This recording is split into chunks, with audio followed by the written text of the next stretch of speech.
is the standard deviation of Poisson distribution 2p of x equals to 1 equals to p of x equals to 2. Here the Poisson distribution probability of x equals to r is m power r e power m e power minus m divided by r factorial. Here 2 m power 1 e power minus 1 divided by 1 factorial is equals to m power 2 e power minus m divided by 2 factorial. So this m is nothing but this gets cancelled. M is equals to 4. Hence variance mean both are equals to 4. Hence standard deviation is equals to under root of variance, that is 2. Hence option D is correct. The probability that A qualifies the test is 2 by 3 and the probability that B qualifies the same test is 3 by 5.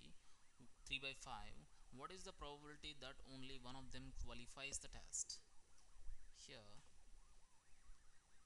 probability is nothing. Probability of only one of them is going to qualify is probability of A star, that is A bar, probability of B, probability of B bar, probability of A.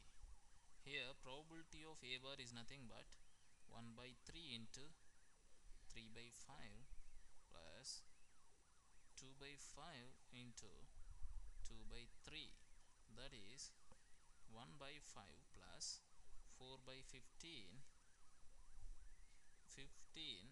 7, that is 7 by 15 is the probability. Hence option C is correct. Maximum bending stress always occurs at. Here are the options are the neutral axis of the beam, the extreme fibers of the beam, the middle of the beam, and it depends on the section modulus of the beam. Generally, the bending stress varies linearly with distance from the neutral axis. Like if you consider any section, so in this case the bending moment varies like,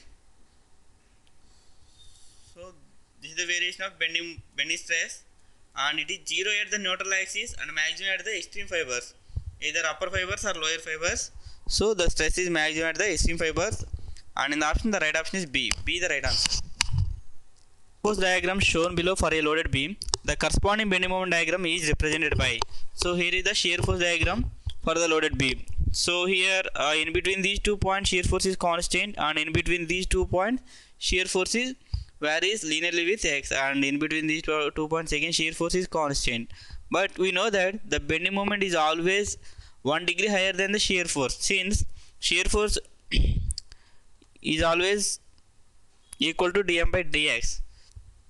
So that means the bending moment is always 1 degree higher than the shear force. So by using this equation we can find out the bending moment diagram.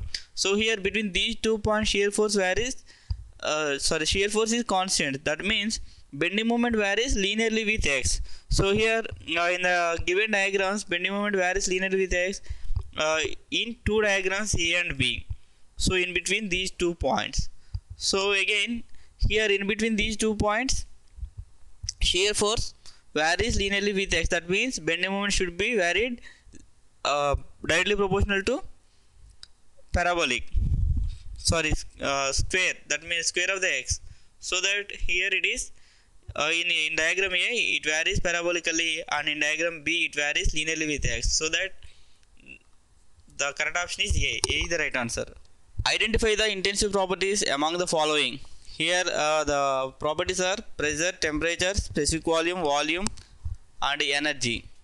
So here intensity property is a property which is independent on the mass. Here the term starts with intensive. So that is the remembering point. Here when the term starts with intensive, so it is independent on the mass.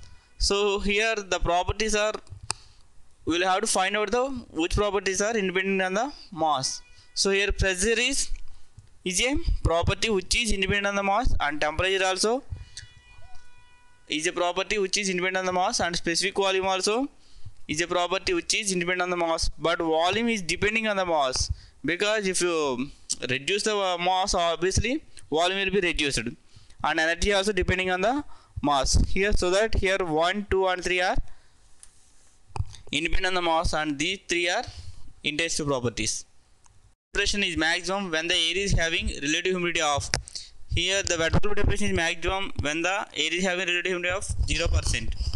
Sun, Earth and Moon as particles and are connected by imaginary links. The instantaneous center of Moon relative to Sun will be located. Here are the options: on the line joining Moon and Sun, on the line joining Sun and Earth, on the line joining Moon and Earth, both B and C. Here the right answer is on the line joining Sun and Earth.